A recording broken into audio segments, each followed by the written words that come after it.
you're all doing well during this time of pandemic also. And I hope Kavya Lab sessions actually bring to you a sense of joy and sense of sharing poetry and a place for reflection where, all of us can share and co-create and have some good time. So National Institute of Advanced Studies is a research institute within the Indian Institute of Sciences campus. And we are from Team CSP, Consciousness Studies program. And this Kavya Lab session has been designed in such a way that we all get to share our poetry, learn more about poetry, and have a good time despite these difficult times. So Kavya Lab has been designed in such a manner that there'll be 2 sessions per month. One will be Kavya Lab by Vidya. That will be something like the platform that we are sharing right now, where different poets come together and we all share our poems and give comments, have a discussion, and so forth. And we also have Kavya Lab Vishishya, which is where an established poet would come and talk to us about their form of poetry and the nuances of poetry and such. So I'm sure all of us being Rasikas of poetry will definitely have a good time during these sessions. Let me also take a minute to welcome Dr. Sankita Menon, who is our guide and mentor. She's one of those persons who's behind this whole idea and concept of Kavya Lab. So I think she might join us a little late, but we welcome you, ma'am. And let me also introduce to you the organizers and the coordinators of this Kavya Lab session. One is Dr. Shankar Rajaraman. He is the one who is the master brain behind this session. So Dr. Shankar is an allopathic doctor by training. He has an MD in psychiatry and has an MA with first rank in Sanskrit and has a PhD from the National Institute of Advanced Studies, and he's currently working as a postdoctoral scholar there.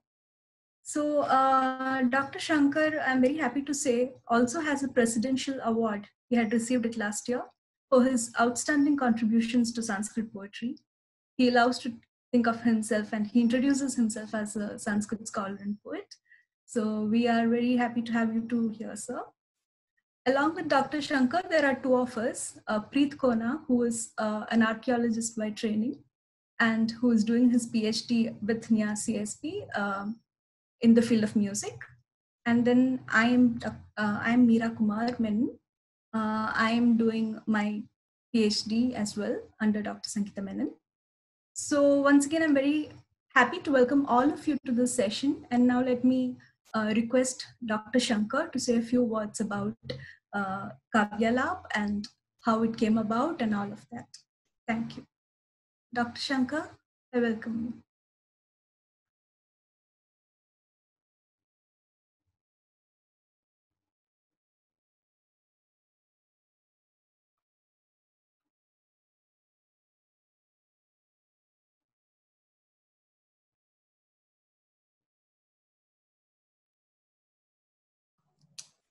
I think there is a short delay. Let's just wait for cursor to connect with us.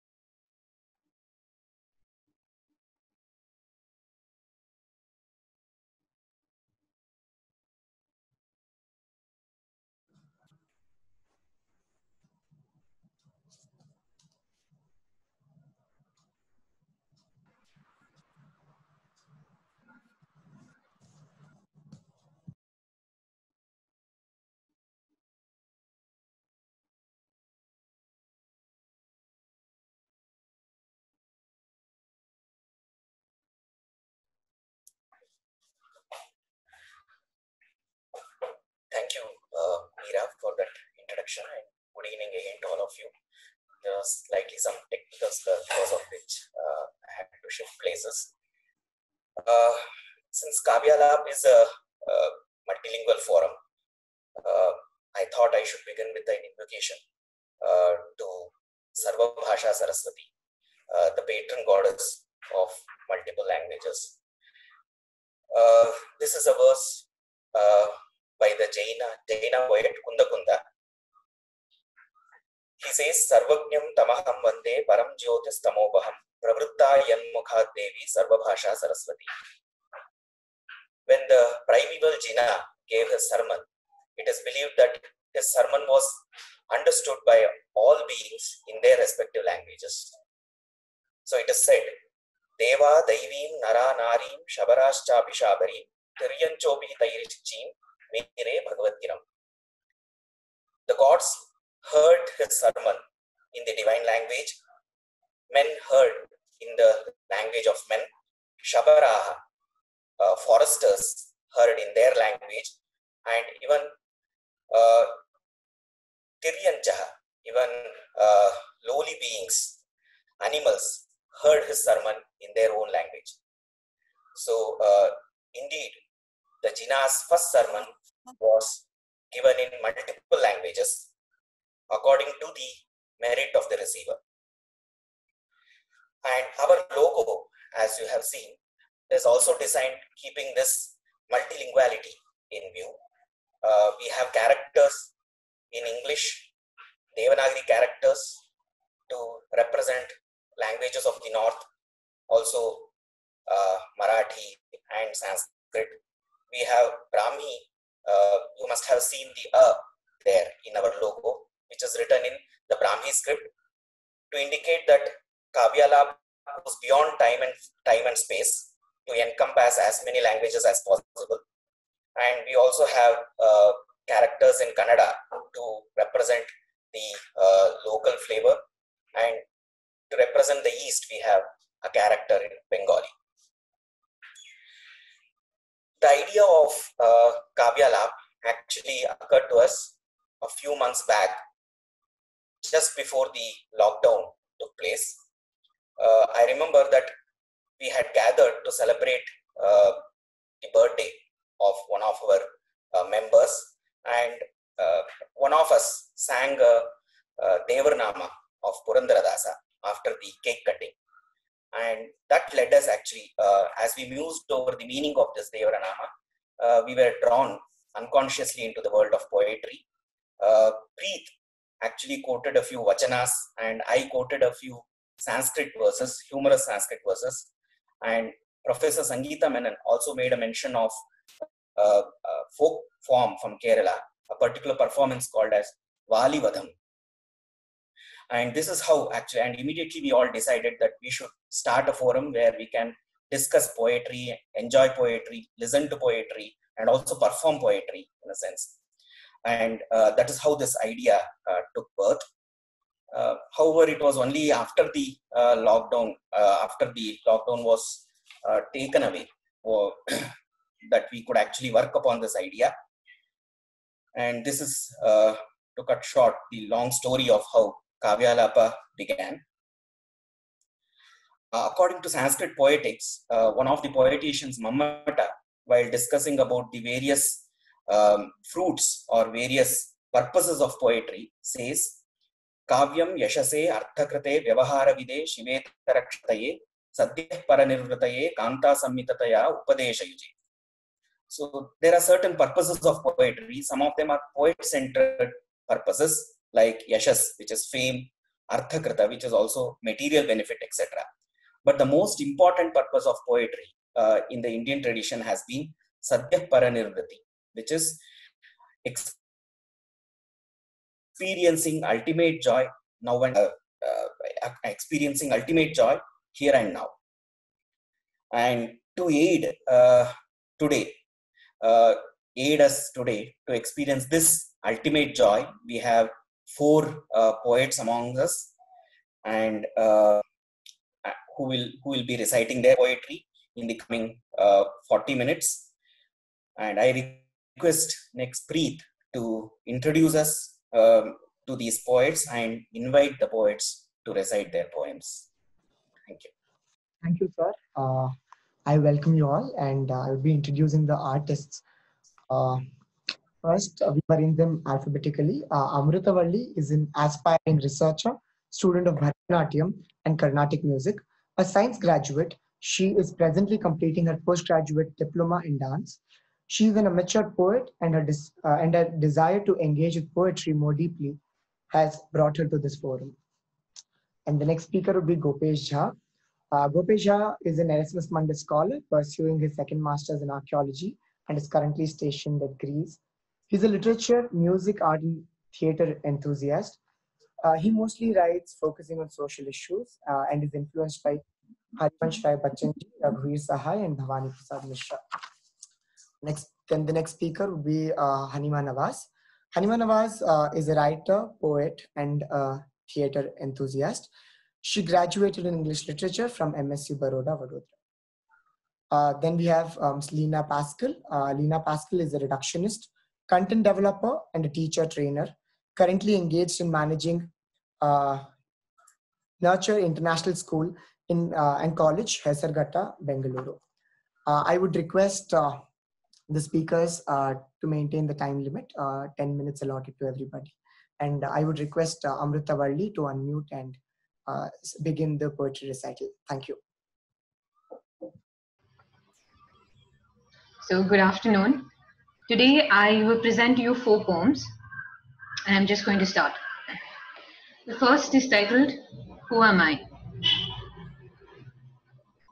Who am I to say that something looks beautiful? Does having eyes give me the right to say? Who am I to say that there is good music or bad? Does having ears earn someone the right to say that they know? Being able to taste, to smell, to touch, to experience, to love, to smile, to frown, to communicate, to berate, to tease, to abuse, being able to live. Who am I to say that this is how life must be lived? Who am I even to question life? That those who cannot see, hear, or feel are unlucky, are missing out on the beauty of the world? Who am I? That this bird's song is normal, that one's is special, the tiger is majestic and impressive, but the cow is not. Or even that both the cow and the tiger are majestic. Who am I to say these things? Does having a mind automatically give me the right to think these things? To think anything? Some may say that calling oneself beautiful is vanity. But isn't calling anything vanity? Presuming that I know, pride in my word. Was I given the right to live or the ability to live?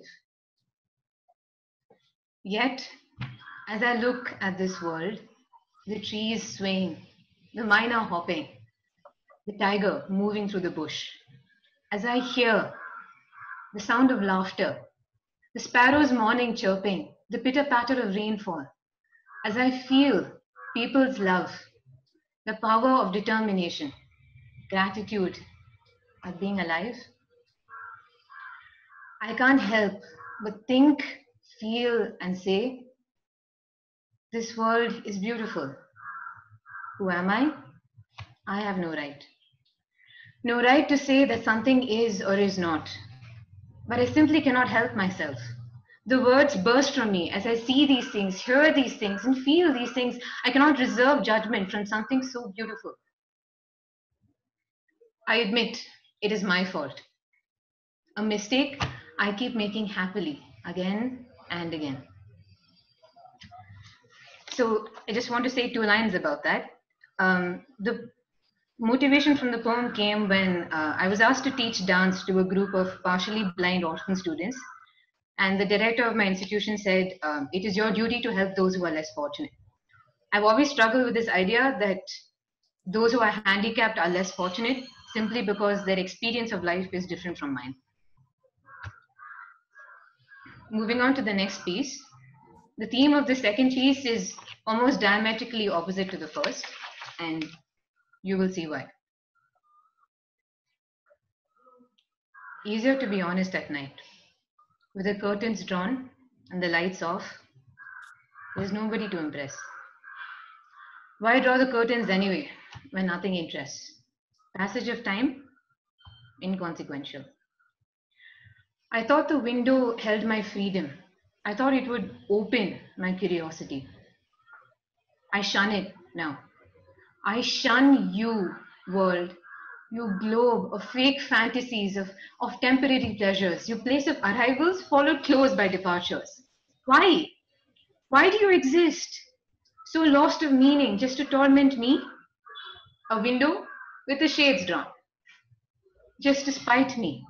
Why are you prolonging me? My existence, what is it all to you? With the morning awakens my need for approval, my need to be heard, to be known, to speak, to be known by you. But to what avail? I turn my back on you. You bewitching sunrise with your holding warmth and hollow promise. I know you will end in sunset. I know I will die. Why do you make me live here, trapped like this? I'm drawing the curtains close. I'm locking the doors. I refuse to open my eyes. You don't fool me. No, you don't. You won't.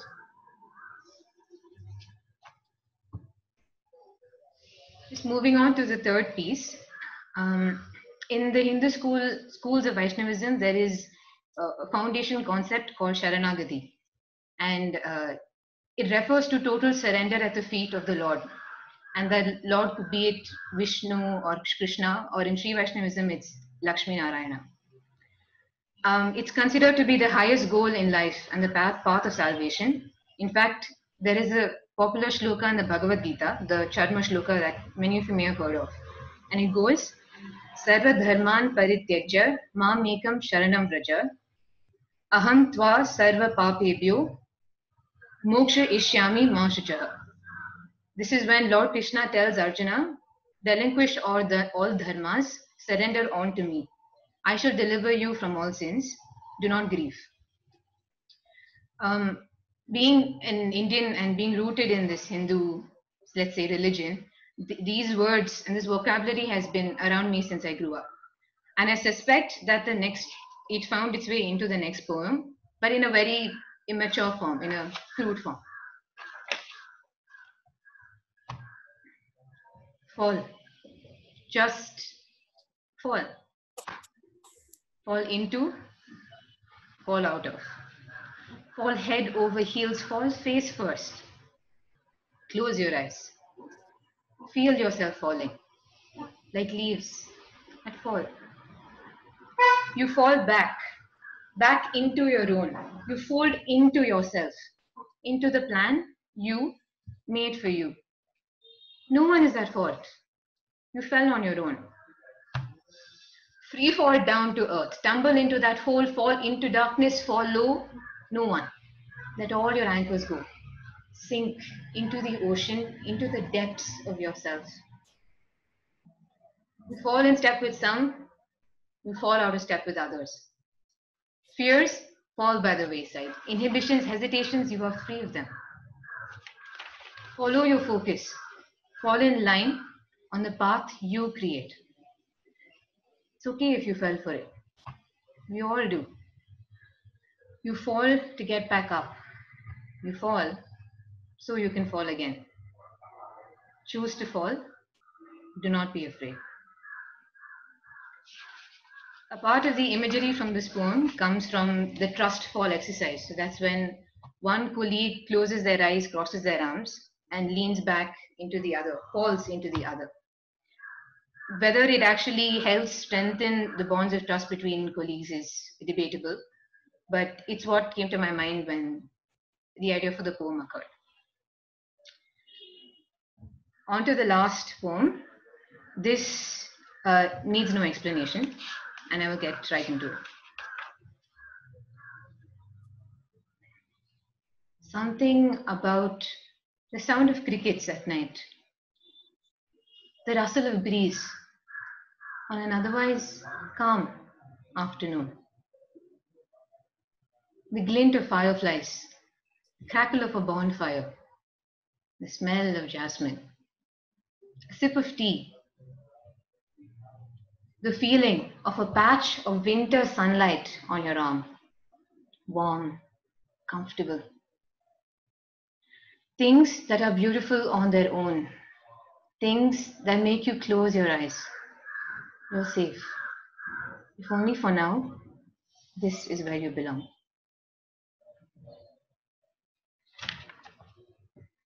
And that ends my exposition for you. We are back where we began. We started at a place of beauty. The world is beautiful, can I say so? Yes, the world is beautiful. I feel so. But my goal with this presentation was to take you in a circle. And even though we're back to where we started, we have progressed. I feel like this is very true in our lives as well. You leave home to start something new. You might go to college, you might go to work, or you travel. But it always ends. At some point, it ends. But in the process, the journey was important because you lived, you grew, you hated, you loved, you learned, you surrendered, you accepted, and you were able to feel again. You know, in lots of ways, it's a metaphor for life itself.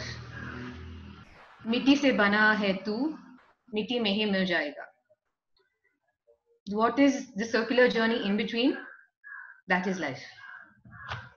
Thank you.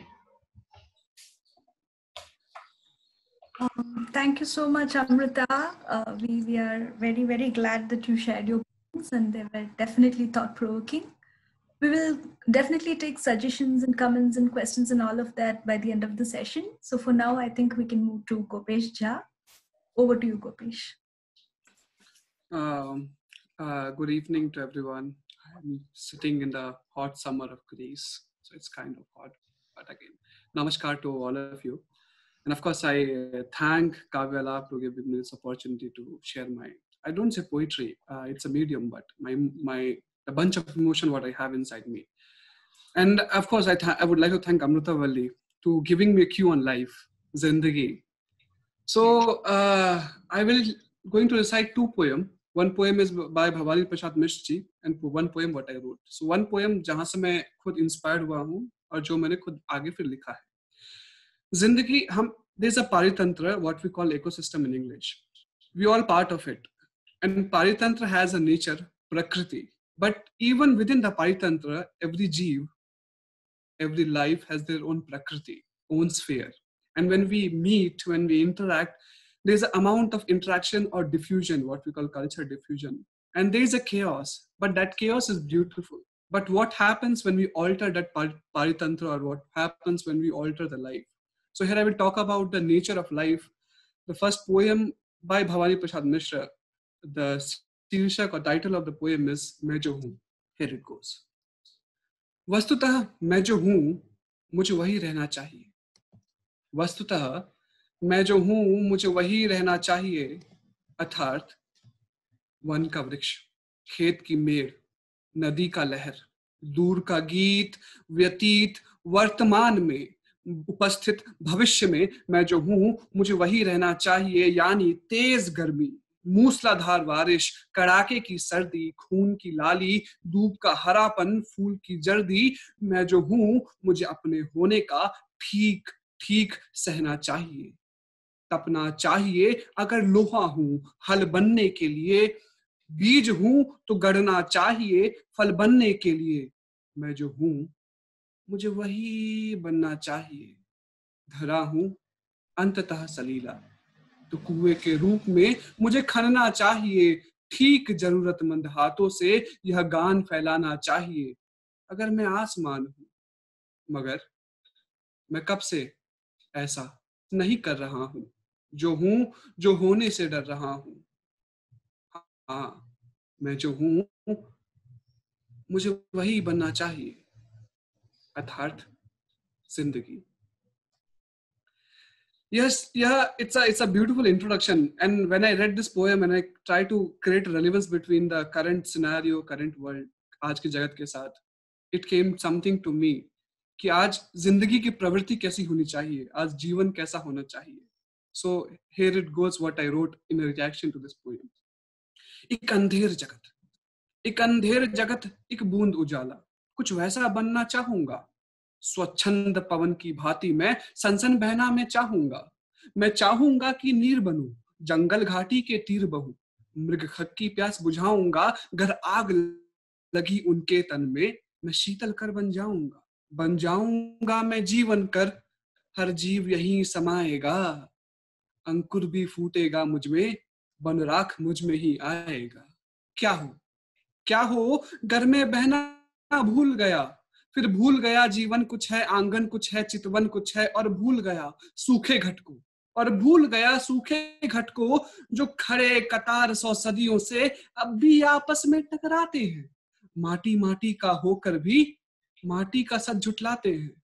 ये भूल गए, ये भूल गए रक्त की धारा को, जो कभी मुझसे ही बहती जाती थी, फिर बांध बने रंग और जाति के, बर्बादी के, झूठी वाहवाही के, और ये जीव नदी फिर यूं सूख गई। और सूख गई कोमल कलियां जो अभी जगत में आई थी, ये आंखों आशा की किरणें कि जगजीवन ज्योत जलाएंगे, फिर प्रेम करुणा की बारिश से कुछ पौधे हम भी उगाएंगे। पर भेदभाव का अंधेरा उस दीपक को भी भेद गया, पर भेदभाव का अंधेरा उस दीपक को भी भेद गया, और तोड़ गया उनके घट को जो स्वाद नमी का भूल गए, और भूल गए उन सपनों को, वसुधैव कुटुंब के वचनों को।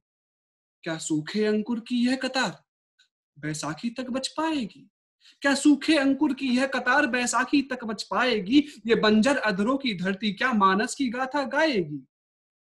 अब घनघोर बवंडर, अब घनघोर बवंडर, दरिया गहरा, कालिख में सना है वो अंबर, बड़ा जोर जोर घुर्राता है, पर वो भूल गया सच पावक का, पर वो भूल गया सच पावक का, जो बना लालटेन नाविक का, पथपंथी को दिखाता है, बतलाता है कि सुबह कहीं है, सुबह कहीं किसी साहिल पे तुझसे मिलना वो चाहती है, प्यार करना की शाही से नवजीवन लिखना चाहती है। पर ये क्या, लहरें आकर हर मोड़ मोड़ मेरी हिम्मत को थपियाती हैं, इस अंधेर नगर की माया में मुझको यूं खींची जाती हैं। फिर विस्फोट हुआ कुछ ऐसा गहरा, फिर विस्फोट हुआ कुछ ऐसा गहरा, हर बांध भेद वह पार गया, फिर बना चप्पू वो साहस का, लहरों को चीरे पार गया, और पार गया हर पाखंड के जिसमें लिपटा जग सदियों से, और पार गया हर पाखंड के जिसमें लिपटा जग सदियों से। क्या उन्मुक्त गगन बन पाएगा, क्या वो उन्मुक्त गगन बन पाएगा इस अंधेर कफस की दुनिया से? क्या एक रोशन दान वो लाएगा? है अंधेर नगर एक बूंद उजाला, कुछ वैसा बनना चाहूंगा, उन्मुक्त पवन की भांति सा सनसन बहना मैं चाहूंगा। That's all. Thank you so much. There's nothing to say, but it's all about, I say there's a chaos. Chaos is beautiful. But when we alter our own behavior in order to become superior or inferior, when we get into the bigotry or that bipolar behavior of us, we are basically, what we are doing is altering the paritantra, altering this prakriti by losing our own prakriti. So मैं जो हूँ मुझे वही बनना चाहिए. धन्यवाद. Thank you so much, Gopish. That was so incredibly beautiful. And I hope you got a sense of India by listening to your own voice in Hindi back in Greece. So thank you very much. Now let me welcome Hanima. Hanima, are you here? Yes, I am. Yeah. Hanima, please go on. Yes. So I'm Hanima, and I'm from Vadodara. I wrote this poem called Confessions of a Rhapsode. I do not wish to explain it because I would rather want it to be an open interpretation of the poem.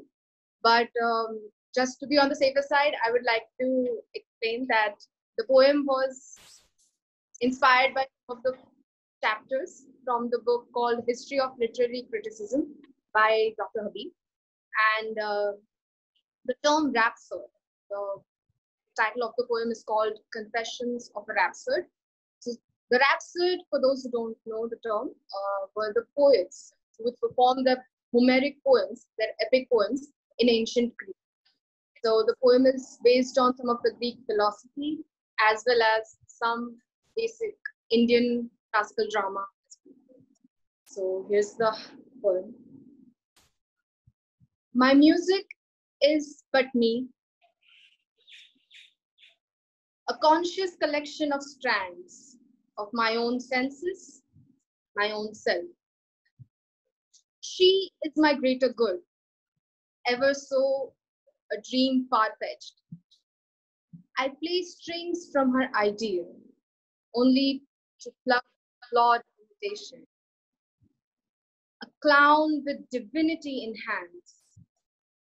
I blur as she takes form and reincarnate as a better being.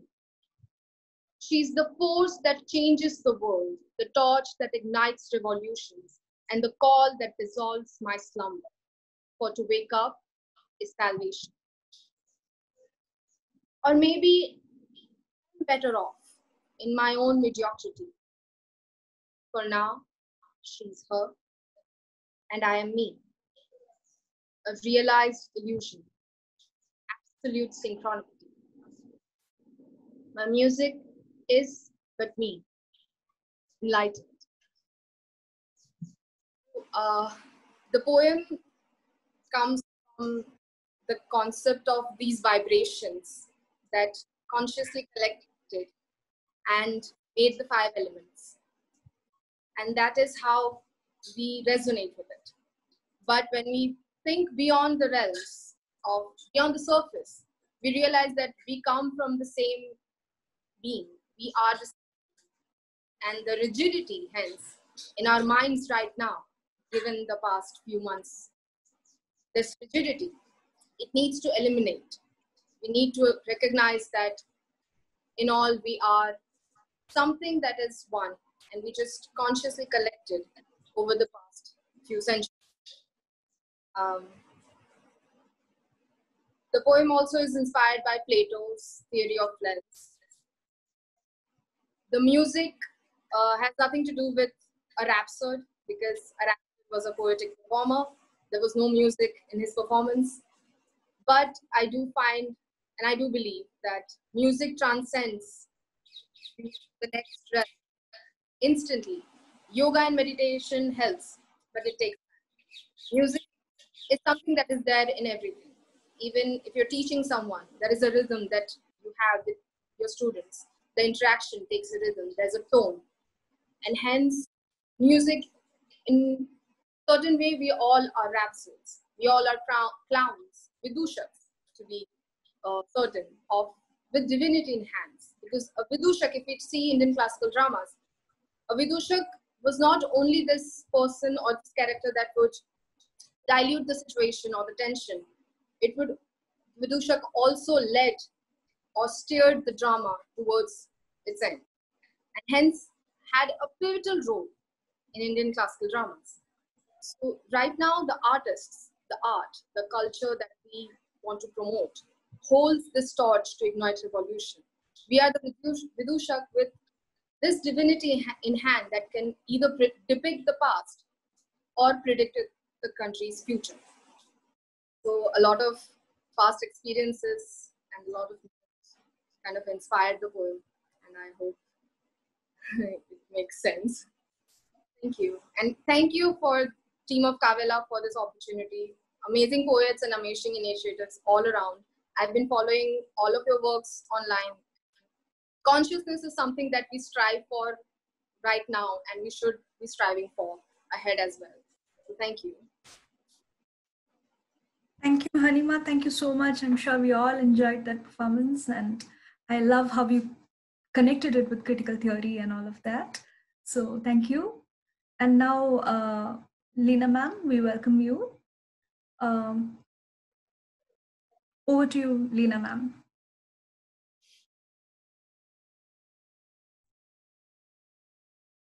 Hello, can you hear me? Yes, ma'am. Yes, ma'am. Yeah, all right. Good evening, all, and thanks for giving me the opportunity to being part of this wonderfully young, energetic, and bubbly team. So I look like a senior citizen amongst all of you. But anyways, let me start with my poem. It's The Bamboo Grove. Wind-blown canopies swaying on limbs, friction frayed, yet standing. Sun-soaked soil, visibly cracking, but the earth's dewy wetness holding. Skyward thrusting, mushrooms blooming in the sliver of flickery fusion. Slender, supple, shoots ascending, the rain-drenched shrubby profusion. glossy green, weather-beaten blades, sashaying, softly slicing through, mossy, musky sweetness to misconstrue, make-believe lovers in the glades. Whistling, rustling, squeaking, and creaking, twilight songs of keening, eclipsed by the rising sun, blazing and breaking, the shadows shunned, forever dismissed. So this is the poem. Basically, I'm a nature lover. I do a lot of wild walks, treks, and even after the birth of my daughter, nothing stopped me. I still go on treks with school kids, college kids, where I work.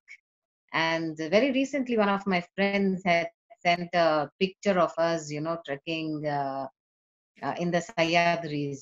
And this picture was almost from 23 years ago. So that brought back a lot of memories of me, walking through these bamboo groves wherever we went. And they never stopped to amaze me.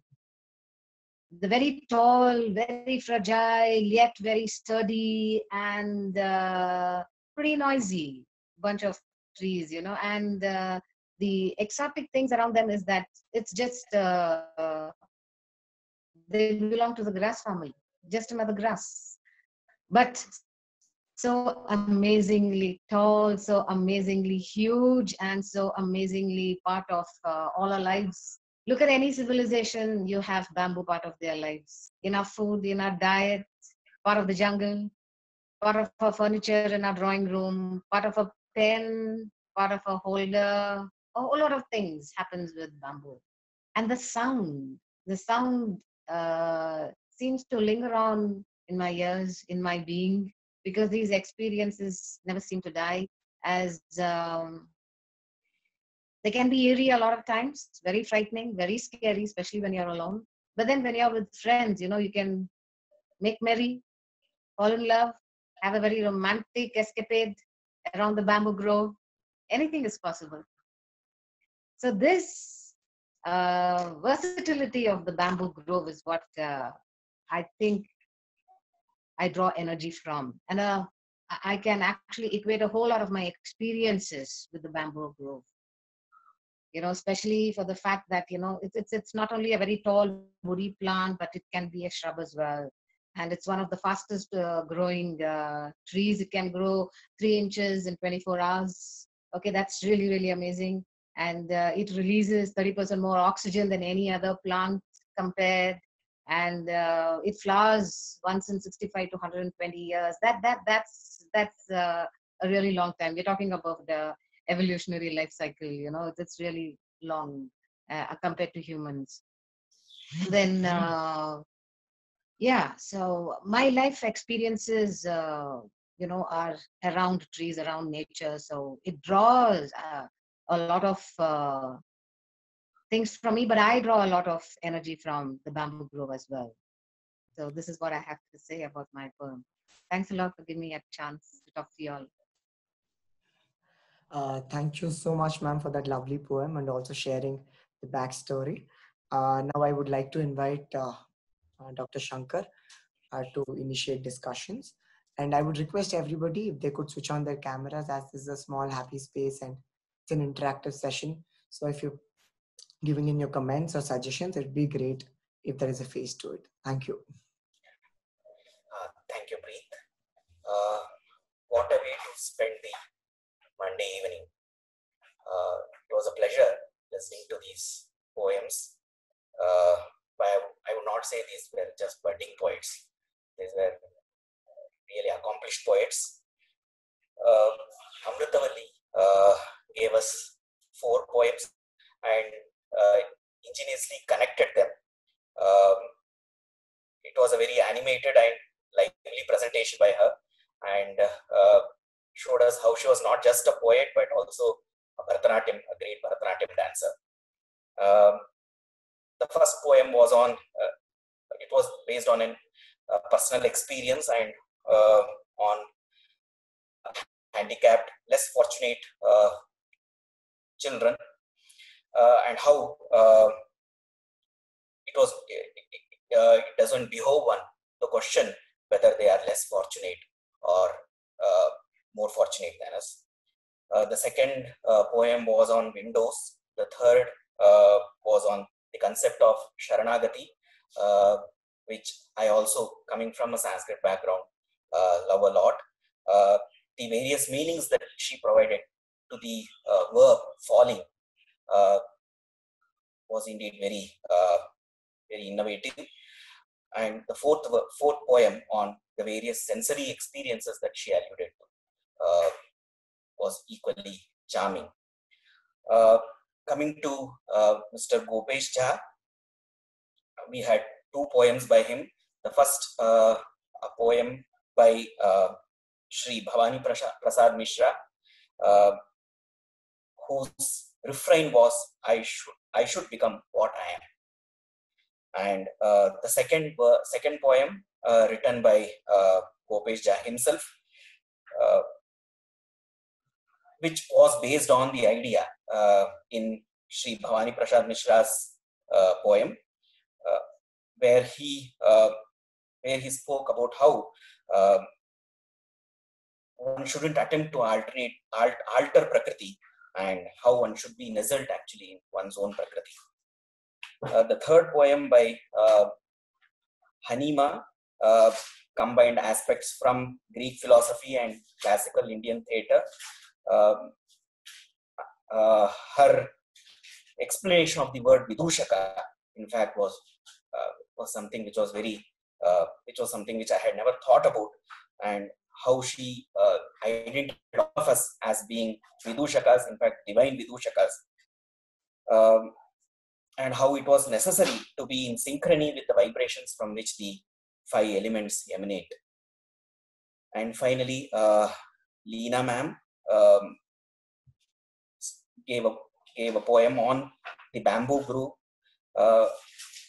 I found a lot of alliterations in her poem, which we in Sanskrit poetics call as anuprasa. And her love of nature came out through this poem. I especially liked her comment where she said, bamboo is just a grass for a botanist. Sure, it's just a grass for a botanist, but for a poet, it goes beyond being a grass. And I'm thankful to all of these poets for illuminating our lives with these poems. Let us begin the discussion session. If Professor Sangeeta ma'am is around, is she there? Well, I'm around, but I thought I'll be a silent witness this time. But I guess that's not the case to be. So first I want to thank Dr. Shankar, Preet Kona and Meera Kumar Menon for taking this leadership for this initiative. And Dr. Shankar particularly for guiding how to develop this program, which has been inaugurated today. And I don't think, at least I'm not aware of such poetry evening. So it is indeed a sense of great happiness for me personally as well to see this has been fulfilled. So first I wish to thank all of you, Dr. Shankar, Preet and Meera, for facilitating this. It was wonderful to listen to all the poets. And I have to say that I'm also happy to see Leena after a very long time. Leena, I'm here. So Leena was with Niyaz for a very long time and we were great friends. We used to do a lot of things. We used to do poetry in terms of floral arrangements, right, Leena?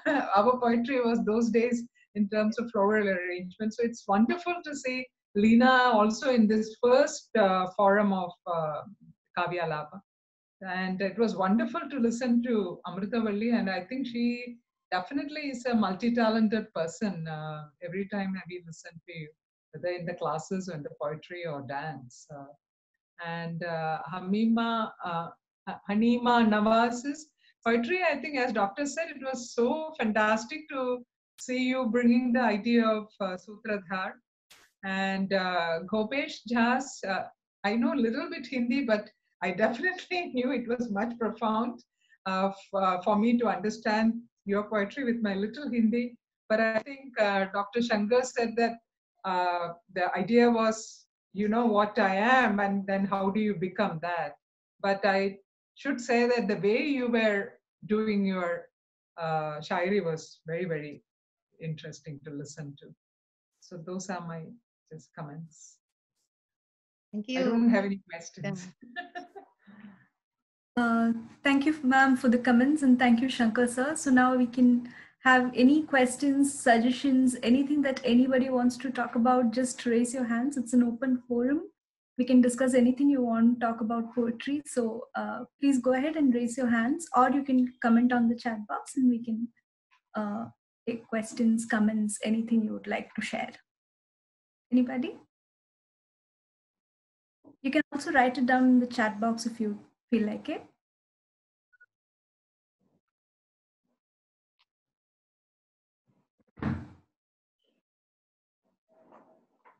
Any suggestions, comments, anything that you would like to share with the poets or the poets themselves if you want to share something more or ask any poets in something else?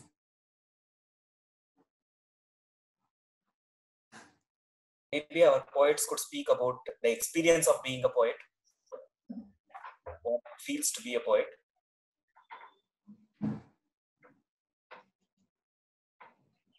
Sure, Amritavalli, would you like to start? Yeah, hi. No, actually, I had a question for, I hope I can say Mr. Gopesh Jha. So he was basically, I think yes, I don't really follow Hindi too well, but there was one thing I wanted him to clarify because you can correct me if I'm wrong, because I understood ab mein andheri mein hu, or you desire to become unmukt gagan. I don't understand how that ended, because I feel like you came to some resolution, but I don't understand how you made that, how it was okay, how it sort of, I don't know, went back to being positive, if I can say that. Yeah, completely. Yeah. So if I understood the question well. So when you see that, let me just get back to the poem itself, because I don't. So it talks about, it's not about being a light, but it's talk about the understanding of light, understanding of whole own prakriti or a whole own nature, of course.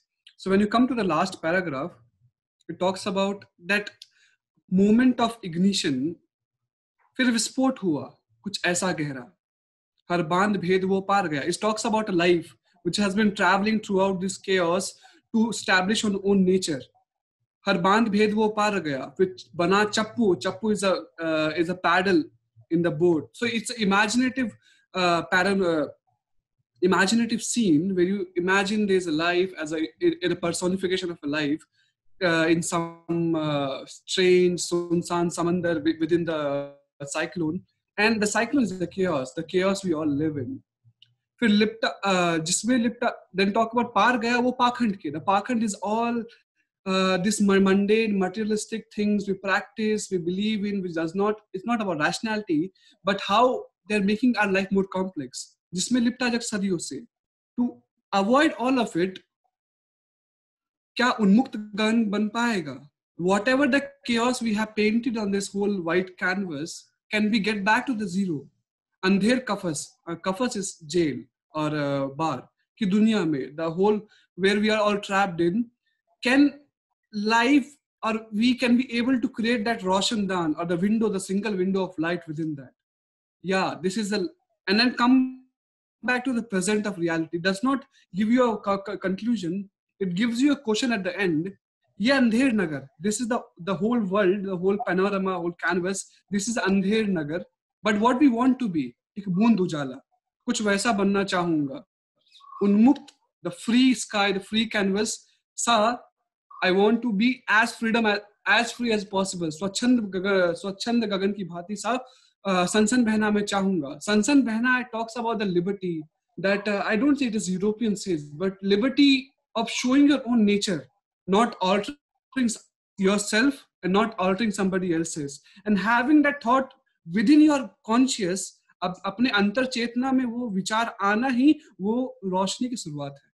If you see throughout the poem, I give the multiple set of metaphors. उपमा मैंने दिया, and multiple metaphor talks about what is the present and what we can do. But again, one thing is like that: breaking the bias or completely eliminating the bias in order to develop. Sometimes you don't have to tie a string to a bonsai to grow in a particular way. You have to cut those wires in order to grow it in a natural manner, because that is the nature. Nature does not always work. Nature has a structure, but we are far, far behind to understand the structure.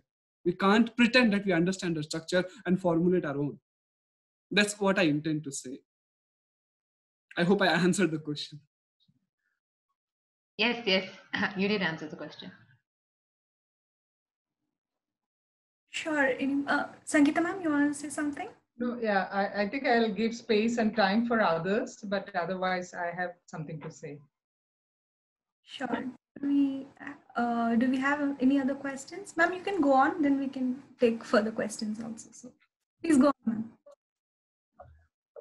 The poets came, they shared words, meanings revealed, extending their reach, breaching the limits of words. Here we are in a shared existence. The universe smiled with a cloud-cast red sky. Thank you. Wow. That was inspired by listening to all of you. Wow, thank you. Thank you so much, ma'am, for that impromptu poetry appreciation, or shall I say that? So thank you so much, ma'am. Now, anybody else, any questions, any suggestions, comments, anything you would like to talk about? Yeah, ma'am, Lena Pascal, ma'am, please go ahead. Mira, I would really like to congratulate all the poets who have presented today, especially the young ones, because I think, this is a very good fora to not only talk of our angst, not only talk about our, infighting with traditions, how we want to break free and how we want to really explore certain stuff. This energy is really very magical, so vociferous, so vocal, and very penetrating at some point in time, because you can very easily make references to all of those in your own lives. So it's really amazing to see young people write like this, pour out their feelings in such beautiful format. It's amazing. Thank you so much, all of you. Thank you, ma'am.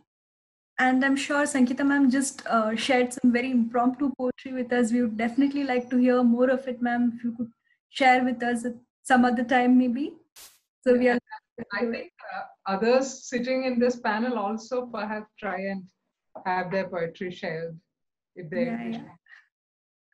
Absolutely, ma'am. So, any more comments, suggestions? In the chat, we have Mr. Ravi Shankar has mentioned that it's a lovely initiative by NIAS. Thank you, sir. So,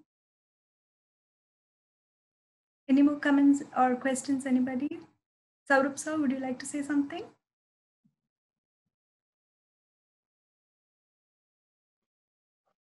Saurabh sir?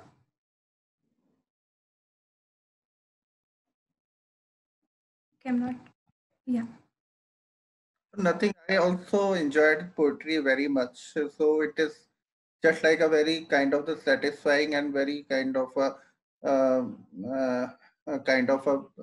very nice experience. Especially Gopesh Shah's poetry also I liked very much. It is kind of the return to the nature and the metaphors he has used. It's very beautiful. And just I was wondering if at all I have to ask the question to Gopesh Shah, but it was a very wonderful poetry. And also Vidya Nivas, that on the one hand, I could see that the metaphors you have used and the metaphor you used, that is full of the nature, that there is a return to nature. But I was just wondering that the people who are like in the urban spaces, for them, how this poetic space will unfold, which don't have access to kind of the more rural and more kind of the more natural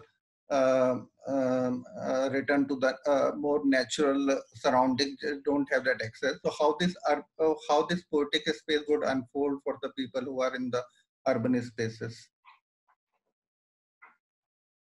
Okay, thank you, sir. Gopesh, would you... That is something.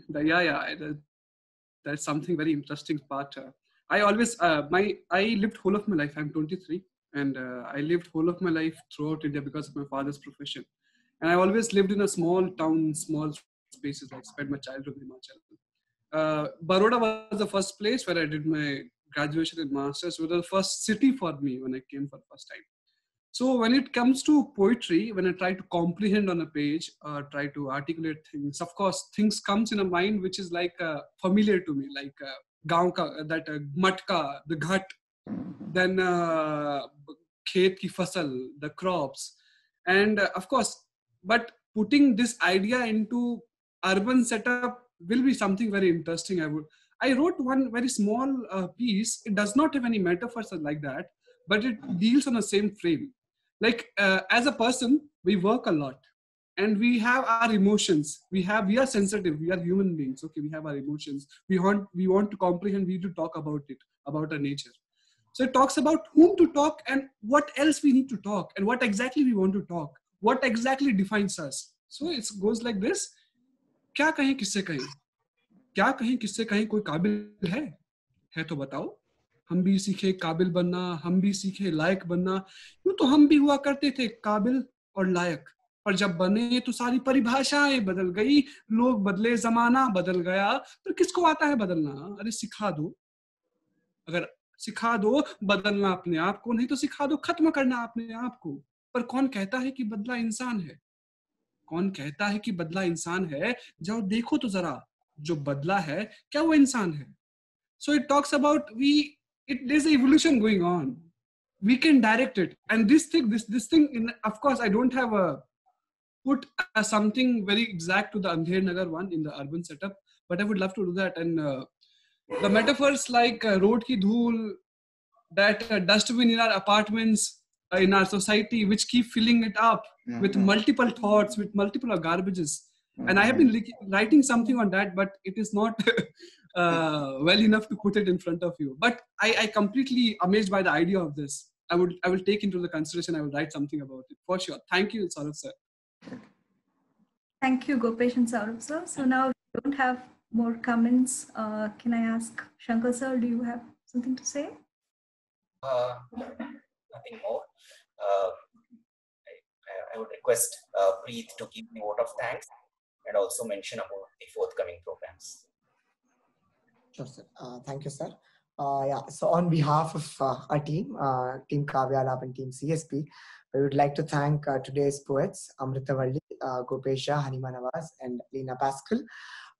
We would especially like to thank Professor Sangeeta Menon, who is the Dean of Humanities at the National Institute of Advanced Studies, for her constant love and support. And she herself is a wonderful poet, as she presented her impromptu poetry today. You all are aware of it, so she's also been the backbone behind all of this. Thank you, ma'am. And so our next session is Kavya Lab Vishesha on the 14th of July by Mr. Suhas. Mr. Suhas is a Rhodes Scholar. He's currently pursuing his PhD in physics at Oxford University. He out of interest specializes also in Sanskrit and Prakrit poetry. So he'll be introducing us to the nuances of Prakrit poetry in the next session, that is on the 14th of July. And we look forward to all of you attending it. And we also request interested participants to share their work for the upcoming Kavya Lab Vaividya series, which is scheduled on the 28th of July. Thank you so much, everyone. Namaskaram. Thank you. Thank you.